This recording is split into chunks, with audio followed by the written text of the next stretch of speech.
Futuro en acción. Porque es necesario que el país escuche desde diferentes ópticas la opinión de expertos en diversos temas del diario vivir. Su espacio de entrevistas y opinión. RTP 96.5 presenta Futuro en Acción, con la participación de Joyce de Ginata y Giovanni Ginata.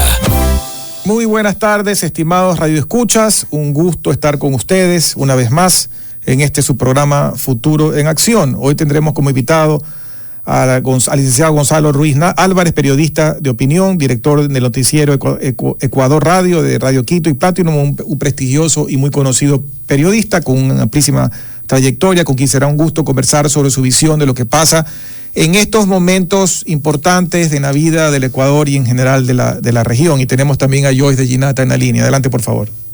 Buenas tardes, una vez más agradeciendo porque estén aquí con nosotros en su programa Futuro en Acción, y agradeciendo por tenernos en sus hogares, en sus oficinas, en sus vehículos. A lo que dijo de ti, Giovanni, yo añadiría un hombre íntegro y un hombre siempre defensor de la honestidad y además de las buenas costumbres, de la ética, de la justicia y de la equidad. Gonzalo, tenemos un problema serio en la falta de comunicación. Una cosa es la comunicación normal y otra cosa es la comunicación que tiene que ver con la política. Entonces, yo quisiera, para comenzar este diálogo, preguntarte, ¿no te parece que hay cosas que son importantes y que tienen que ser diferentes? Por ejemplo, en el caso de la venta del Banco del Pacífico, yo creo que con la falta todavía de credibilidad de este país, no valdría la pena que el presidente traiga a McKinsey, como hicieron los colombianos con Ecopetrol, para que él haga un avalúo y además pase la escoba, porque el señor González, que está manejando el banco, español, es un hombre correcto, pero definitivamente este país es un país de pelea, de palo encebado, etcétera. No, ¿tú no crees que es tan importante la venta de ese banco al exterior, que la única forma como podemos tener un sello de calidad y la verdad sería con McKinsey, que tiene una trayectoria internacional impresionante? Bueno, muchas gracias primero, Joyce, un abrazo, un saludo cordial a la amable audiencia en este nuevo año, lo mismo a Giovanni, y por supuesto estar encantado de conversar en Futuro en Acción. Sí me parece que el manejo del tema de opinión pública es un asunto delicado. Sabes que ahora con esta tendencia de las redes sociales, de Twitter, el Facebook, a veces no se sabe si una información es cierta o no. Y tomando en cuenta también que hay un porcentaje alto de la población que oye una noticia y no la verifica. Con respecto al Banco del Pacífico, que es un banco que fue privado y que pasó a manos del Estado, y hasta todos sabemos en un momento delicado por qué, está siendo manejado por el Estado ecuatoriano, pero es uno de los bienes que el presidente ha dicho debiera buscar la posibilidad de salir de él, porque el Estado nada tiene que hacer en el manejo de una banca privada, no le corresponde. Fueron las circunstancias de la crisis bancaria que todos conocemos que le llevaron al Estado a asumir el Banco del Pacífico. Es un banco grande, incluso hubo la noticia de que habían cerrado varias agencias de la entidad, y por eso digo que las redes que pueden hacer tanto bien a veces hacen tanto daño. Así es, ¿no? así es. ¿No? Así es. Se dijo que iban a cerrar las agencias de Guayaquil, Durán, Daule, en Santa Elena, en Quevedo, en Nanta, en la Tacunga, Ambato, pero bueno, el banco no se ha emitido un comunicado categórico y oficial. Y si vale la pena, como bien ha dicho Joyce, que tal vez si no el presidente, las autoridades del banco anuncien. Se te está entrecortando la llamada. Puede ser que haya que moverse un poco de sitio. Parece que perdimos la comunicación. Vamos a hacer una pausa para volver a intentar la comunicación con el doctor Ruiz, que estábamos conversando de un tema importante. Mientras se reintenta la comunicación, no sé si me escuchan allí. No. Bueno, mientras se reintenta la comunicación, otra vez, sobre el tema puntual de los casos de coronavirus, que en titulares principales de los medios de comunicación todos están repletos de noticias con respecto a esto. Por un lado me da gusto que las ciudades están como que autoconfinándose de acuerdo pues a lo que cada uno puede hacer, pero yo creo que no podemos agotar todas las posibilidades para poder tomar medidas tanto en los trabajos como en los hogares para que este riesgo de contagio pueda ser frenado. No sé si ya me están escuchando. ¿Aló? ¿Me están escuchando ya? Perfectamente estamos escuchando. Ya, ok, parece que aquí ya está arreglado el problema aquí internamente. Adelante, por favor. Ya. Gonzalo, continúa, por favor. Perfecto. Usted decía que, como bien apuntó hoy, sí, presidente, pero de alguna de las autoridades de superintendencia de bancos, sea categórica en este asunto, o que el propio banco emite un comunicado diciendo que están operando perfectamente para darle confianza a los clientes, que yo entiendo que es un número de clientes. Ahora, la sugerencia de contactar una entidad internacional que pueda acompañar y asesorar un proceso de venta o un proceso de asociación público-privada con miras a vender el banco me parece bien. Algunas veces se le ha preguntado al presidente sobre la incursión de bancos extranjeros y él ha dicho que sería una muy buena noticia para el país tener aquí la incursión de bancos extranjeros serios. Han mencionado muchas veces que si el Banco Santander de España o BBVA, que es Banco Bilbao Vizcaya Argentaria, bancos de esa naturaleza, a lo mejor JP Morgan. Claro, eso tendrían que analizar los expertos, ¿no?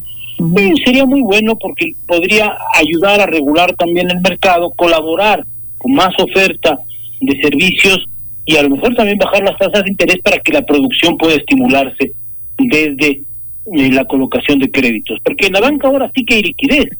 Claro, pero sobre todo, Gonzalo, que no podemos desperdiciar este momento como lo está haciendo en Panamá, que es uno de los ganadores de la crisis política del país, y nosotros somos una luz precisamente en este tema, porque tenemos la dolarización, estamos en la mitad del mundo y lo que necesitamos es que no nos pongan trabas, que eso es muy común acá.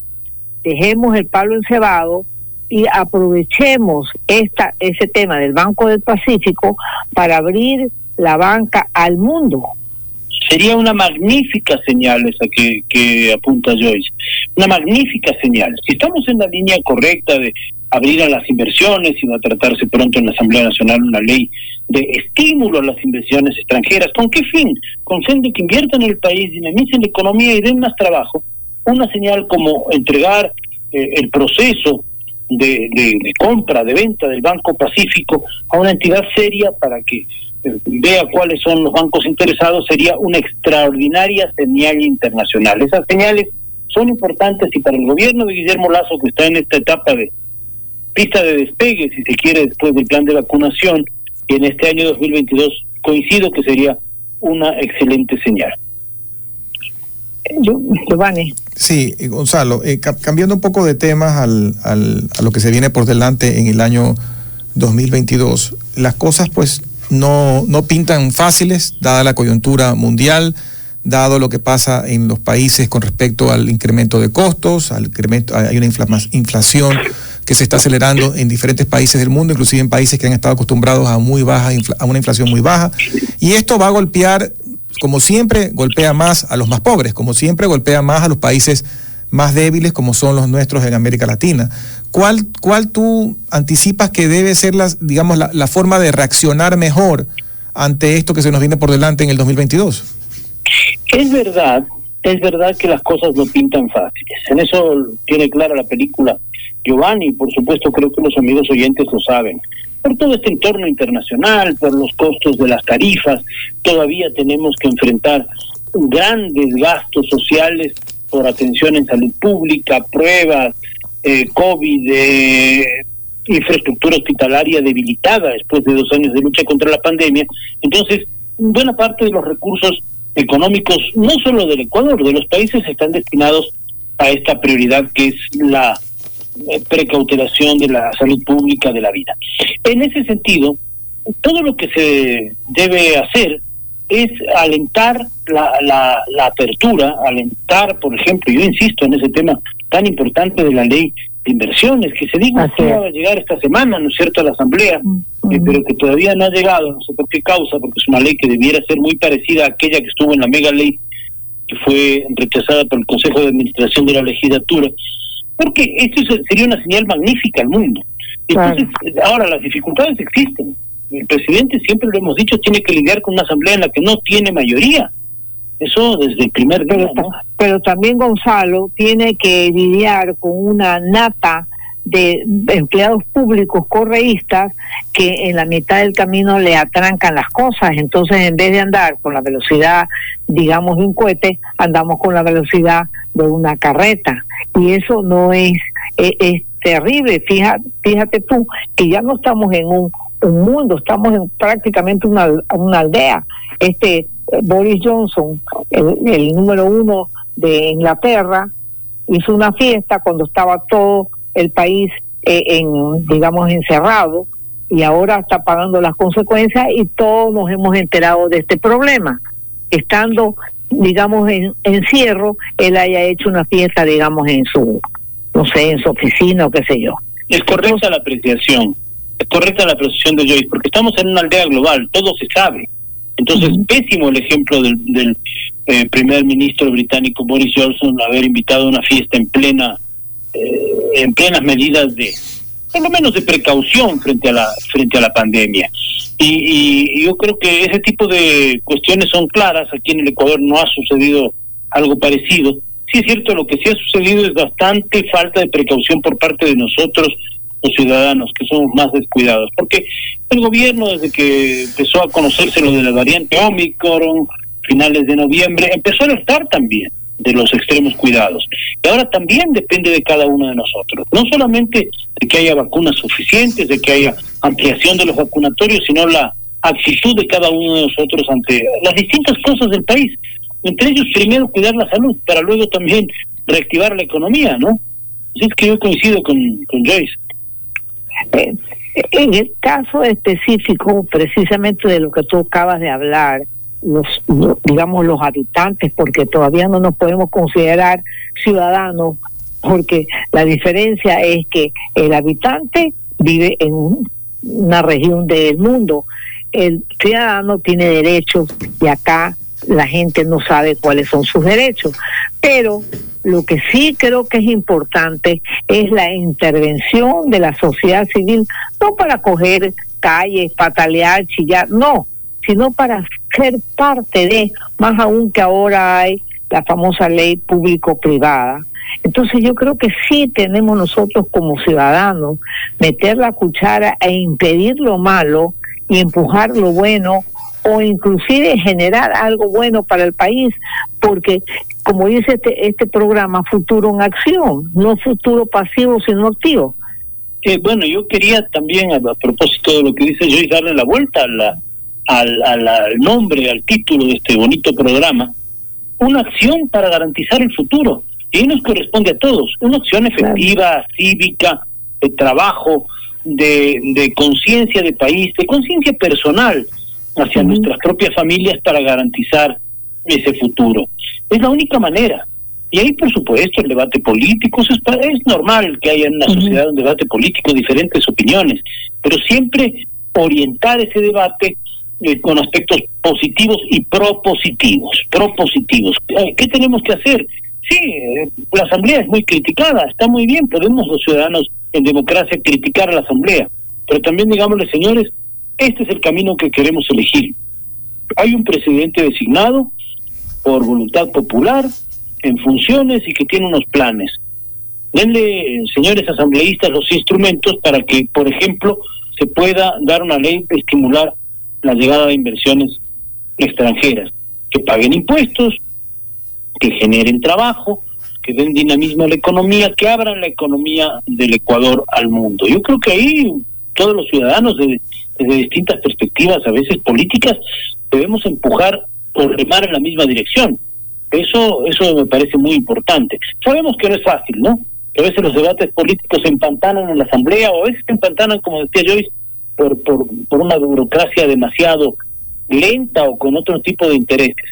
Bueno, tenemos que jugar en esa cancha. Ahí el tablero de ajedrez es ese, ¿no? Tenemos 8 casilleros por lado, son 64, y ahí, en esa tablero de ajedrez, tenemos que jugar las piezas. Pero hagámoslo a favor del país, a favor del futuro, a favor de los que más trabajo necesitan, que son los desempleados y subempleados. Por favor. Así es. Porque si no sería un drama, sí. Pero Gonzalo, parte de esta ecuación que hay que corregir en el país, que tiene múltiples variables, y por eso es que los presidentes de la República aquí tienen que ser casi más y malabaristas, y por no decir magos.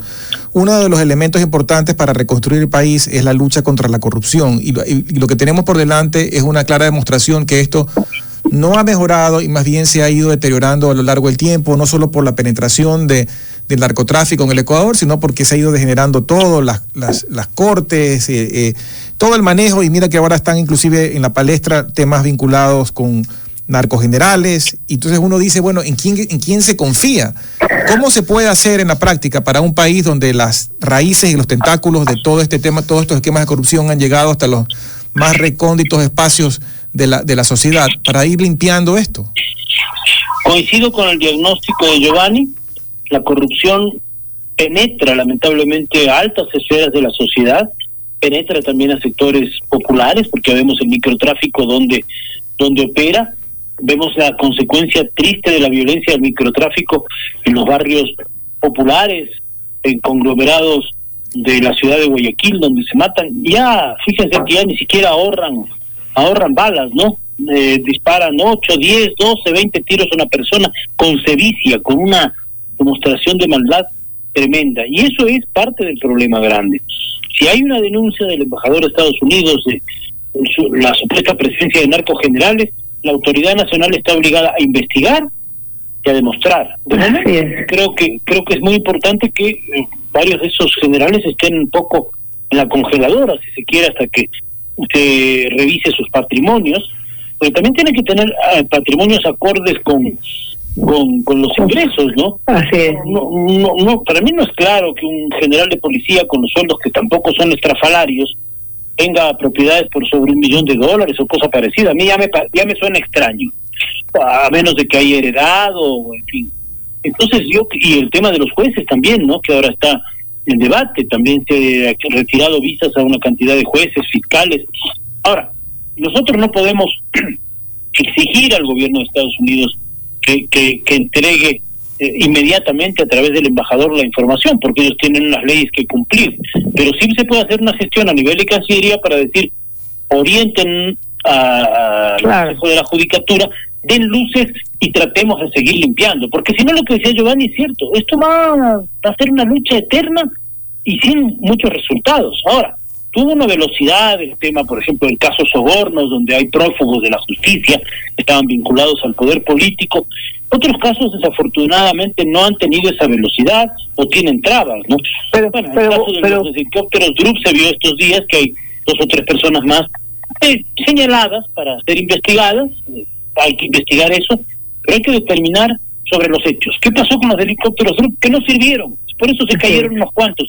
Hay personas fallecidas y eso no se puede dejar en la impunidad. O por ejemplo el caso de la alcaldía de Quito, que es terrible, ¿no? Se da dilatorias, no de la alcaldía, del alcalde anterior, destituido por el consejo.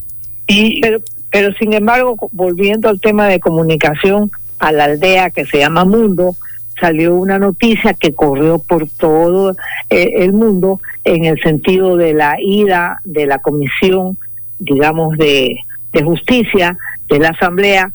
Primera cosa positiva que se ve en ese circo, que fueron a Colombia, estuvieron con el presidente y entregaron el tema de SAT.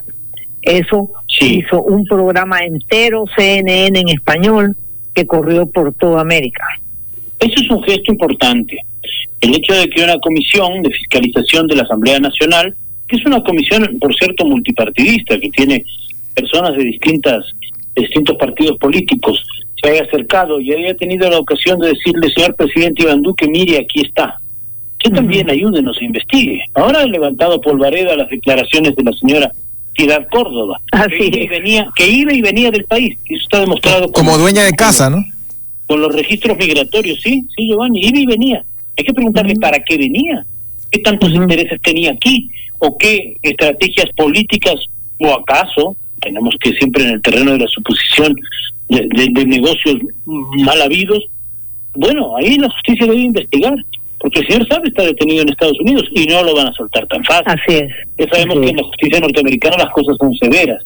Y tu presidente Duque también debe ayudar a desplegar digamos, o a estimular, excitar, exhortar a la justicia colombiana para que actúe. No hay separación de poderes, no es una decisión del presidente Duque, pero sí un exhorto puede ser muy importante para determinar si hay estos negocios lícitos y oscuros que con el sistema famoso del Sucre se supone tenía que facilitar los negocios entre los países, se hizo negocios mal habidos y hasta negociados. Bueno, eso tiene que investigar la justicia y llegar al fondo. Lo que decían en su momento es muy grave, es que no se llega al fondo. Apenas empiezan las investigaciones y todo queda ahí. Hay miles de causas arruinadas en la Fiscalía, no le alcanzan los brazos a la Fiscalía General ni a los cuantos fiscales que hay en el país para avanzar. Pero es que si no arreglamos eso, el país va a seguir de mal en peor. El gobierno pasarán 2-3 años, se irá, pero a lo mejor los dineros sucios de la corrupción no los recuperamos. A lo mejor las fortunas mal habidas de la corrupción siguen teniendo casas que por supuesto no se corresponden al ingreso. Nosotros vemos, y ustedes conocen, porque la gente nos pasa por un barrio y dicen esa casa es de fulano de tal, y él qué hacía, tenía una actividad política. ¿Y cuánto ganaba? Qué sé yo, $3,500 de sueldo. Muy buen sueldo si lo comparamos con el cero sueldo que tienen muchos ecuatorianos. ¿Y cómo tiene una casa de $2 millones fulano de tal? A eso hay que ir. Hay que investigar eso. ¿De dónde vienen los patrimonios? Lo curioso, lo triste, lo molestoso es que a los ciudadanos comunes hoy en día nos han cargado con un montón de papeles que hay que llenar, supuestamente con la lucha antilavado y tal. Pero curiosamente, en el Ecuador de hoy, en el Ecuador de estos últimos década y media, resulta que algo pasa, que a nosotros los giles nos sobrecargan con cada vez más controles y más requisitos, que si depositaste no sé cuánto en efectivo, que si depositaste no sé cuánto en no efectivo, y que tienes que llenar un formulario y no sé qué y no sé cuánto. Pero como decía alguien, por el otro ojo se han robado billones de dólares. Entonces algo no cuadra.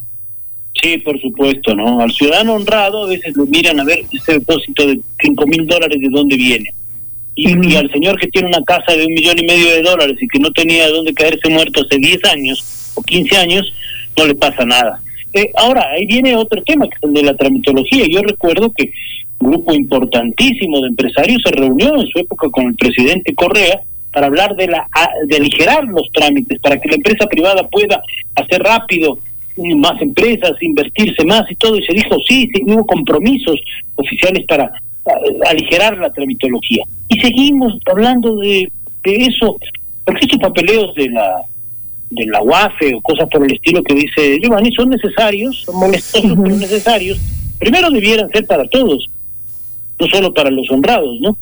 Sino para las personas que... Y segundo, así es, debiera aligerarse la tramitología. ¿Para qué? Para que las cosas vayan fluyendo. Si no, el aparato productivo se desestimula. Si una persona no puede contratar en un negocio pequeñito, una pequeña empresa, un emprendedor, no puede contratar empleados porque tiene una gran carga económica, pierden todos, esto es evidente.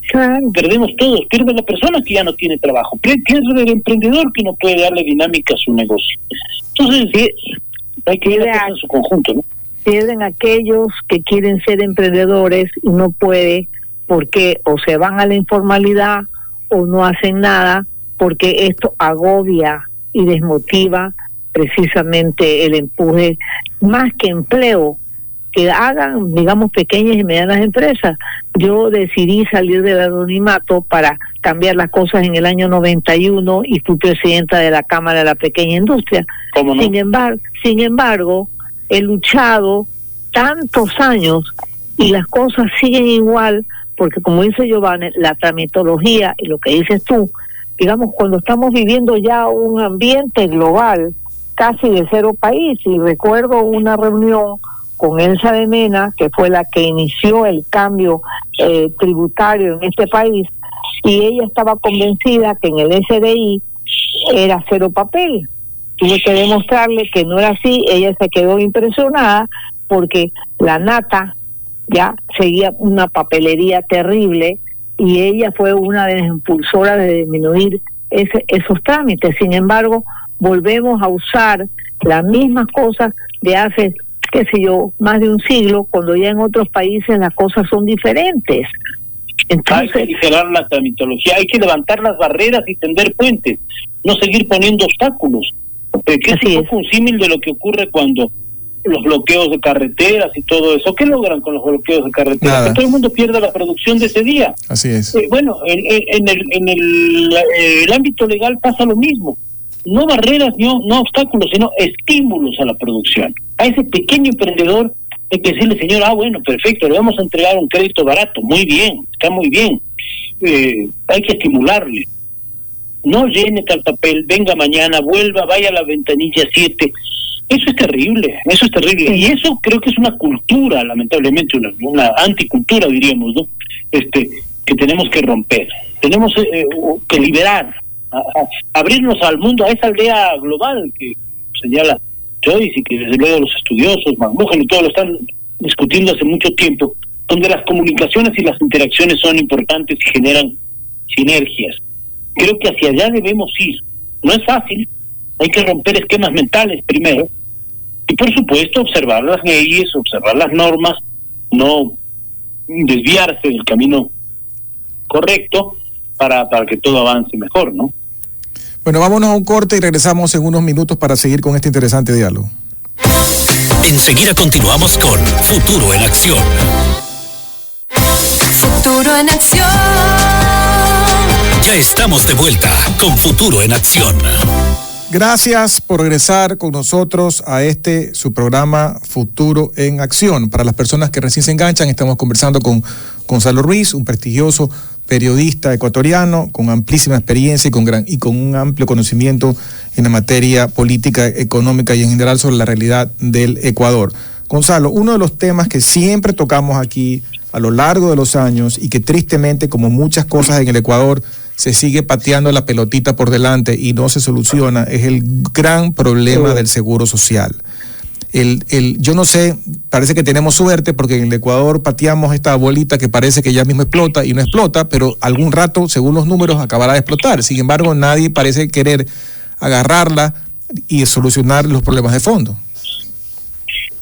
Es un tema clave y qué bueno que aunque sea insistente se lo toque permanentemente, porque es un tema que primero el Estado debe asumir su responsabilidad. El Estado tiene una deuda inmensa con el Seguro Social, y esa deuda inmensa ha generado un agujero al Seguro Social donde está el dinero de los afiliados y donde ha ido a parar también el dinero de las empresas que aportan con mes a mes. Entonces es la institución que más recauda a nivel nacional, y no está bien que siempre digamos que el seguro tarde o temprano puede quebrar y que no busquemos una solución de fondo.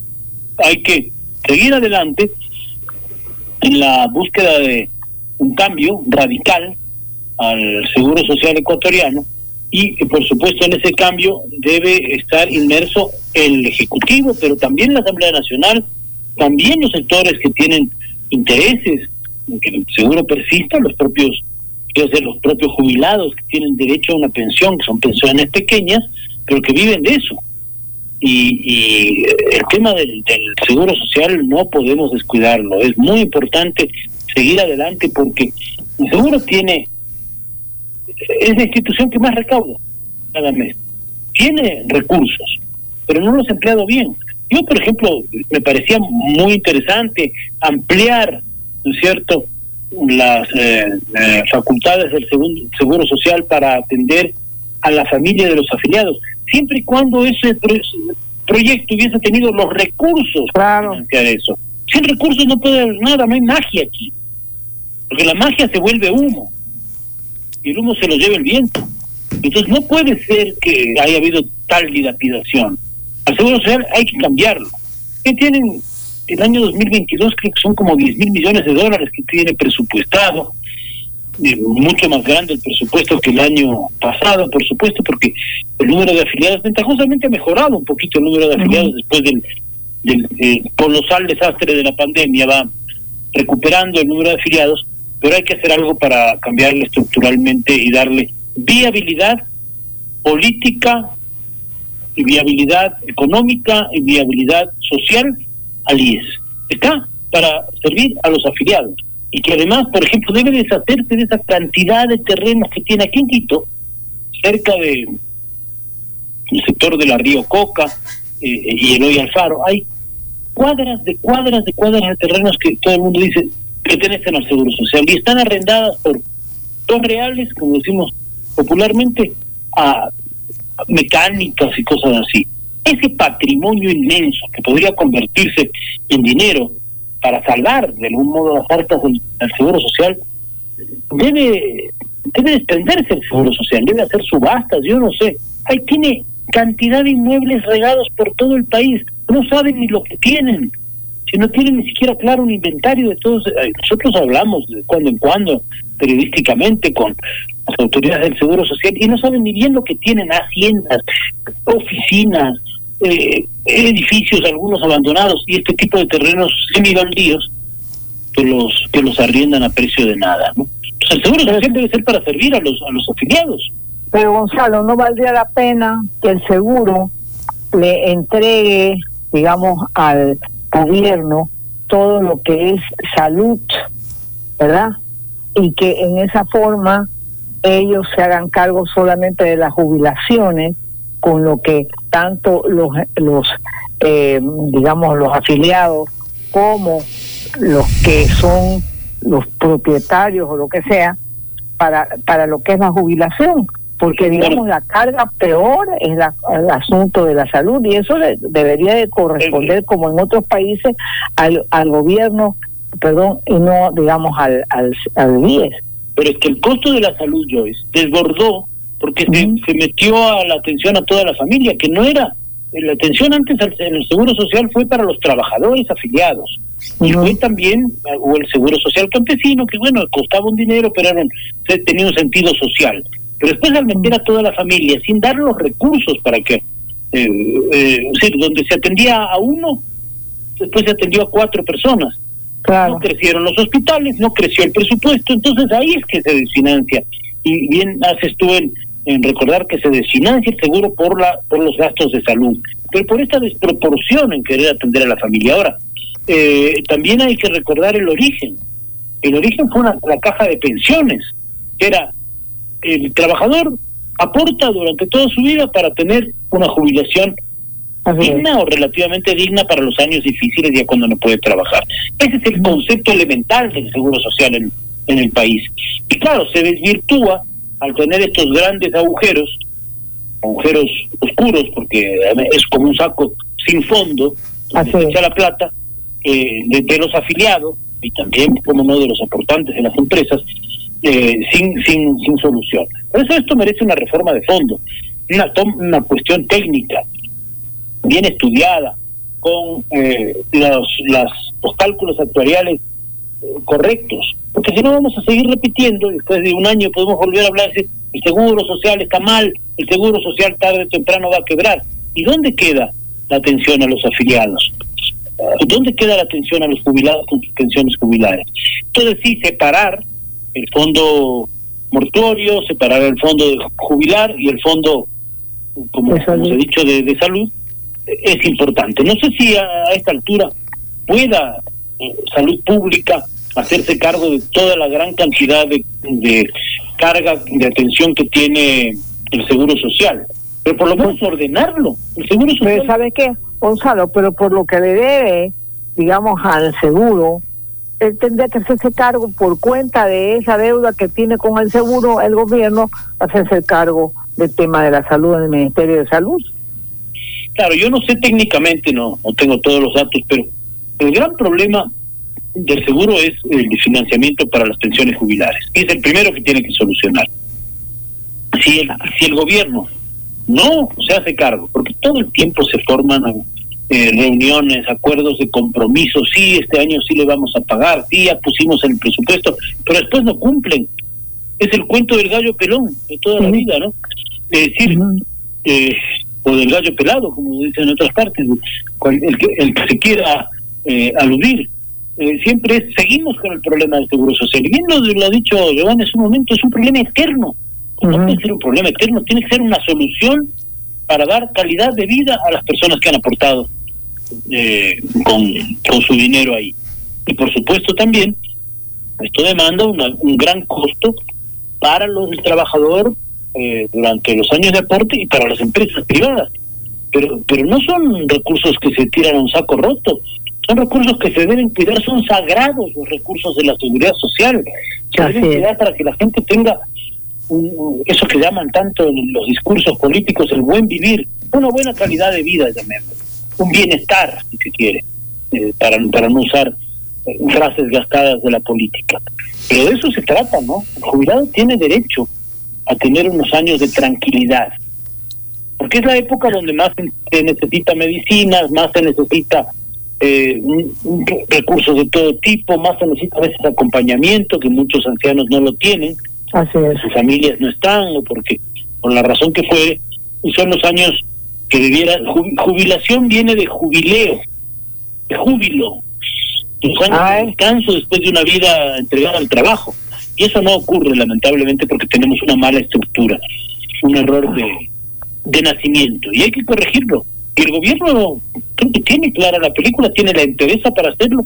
Es un problema más, yo sé, me van a decir, pero tantos problemas que tiene el gobierno, uno más. Pues sí, cuando se asume tareas de responsabilidad pública, eso es parte de él, ¿no? Hay que ser como un pulpo que tiene todos los brazos en diferentes sitios.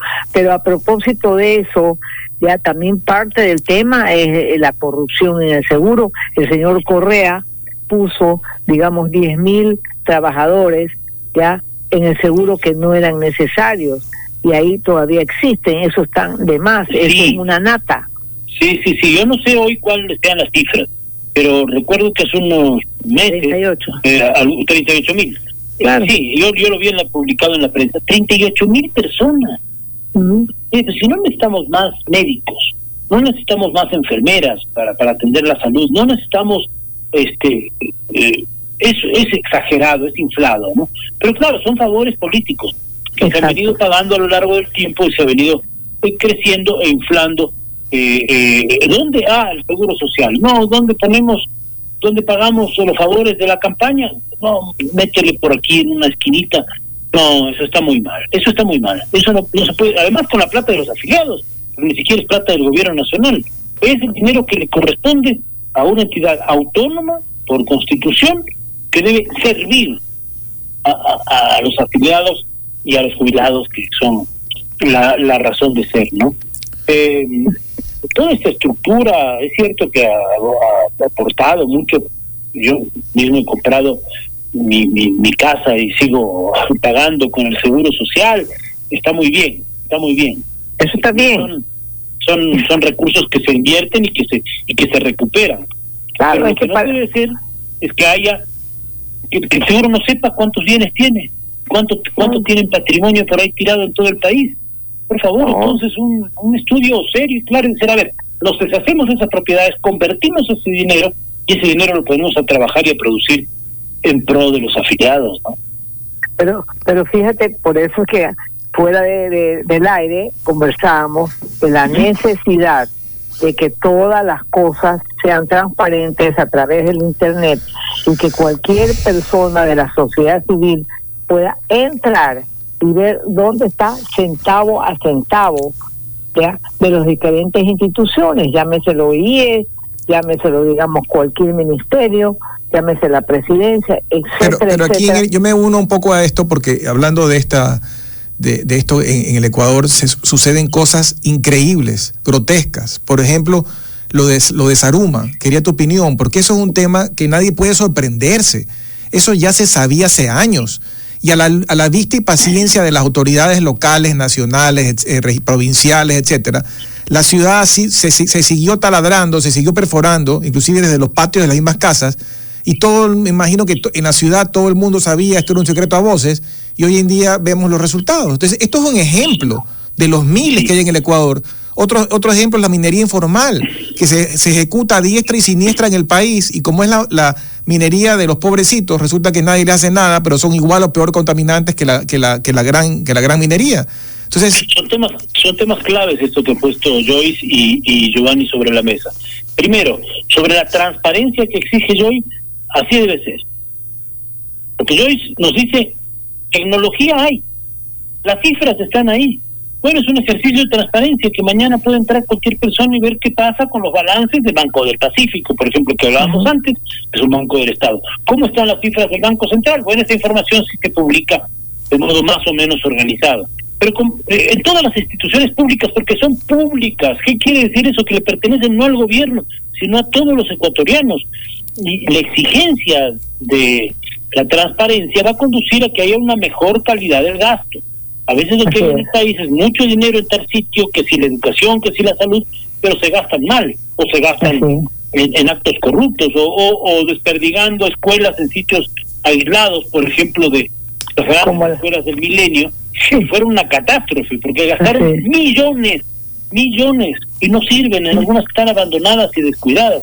Entonces, la calidad del gasto, solamente la sociedad puede hacer una fiscalización pública teniendo la información.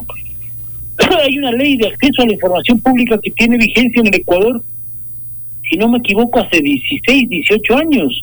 Está vigente la ley, tenemos derecho. Bueno, ese derecho trasládese a las pantallas tecnológicas. Lo de Zaruma, muy importante, bien que lo has traído a colación. Todos estos días hemos estado haciendo entrevistas al respecto. Recuerdo el socavón en la época de Lenín Moreno en la escuela Inmaculada, me parece. Ahí quedó, hicieron alguna cosita, y varios casos de hundimientos que ha habido en Zaruma. Estos días estaba revisando algo de la historia del Ecuador. Ustedes saben que me apasionan los temas históricos y, bueno, como tantos, el conocimiento del país, y me encuentro con un grabado en la enciclopedia de Salvat, la historia del Ecuador de Salvat. Es una enciclopedia que tiene ya 25, 30 años siquiera de publicada. Un gran plano del año 1750 y algo de Zaruma, de la villa de oro de Zaruma. Bueno, ahí ha habido oro siempre. Las minas de Portobelo estaban cercanas a Zaruma. ¿Y qué es lo que hay que hacer? El presidente le dijo el otro día con claridad al señor alcalde: usted, por favor, cumpla con su deber, usted sabe. Y en Zaruma no se puede cavar abajo de la ciudad. Así es. Aquí hay un límite urbano y ahí abajo nada, ni minería legal, ni ilegal, ni nada. Y está determinado. El ministro Juan Carlos Bermeo, el otro día que lo entrevistaron, me dijo: sí, nada, cero.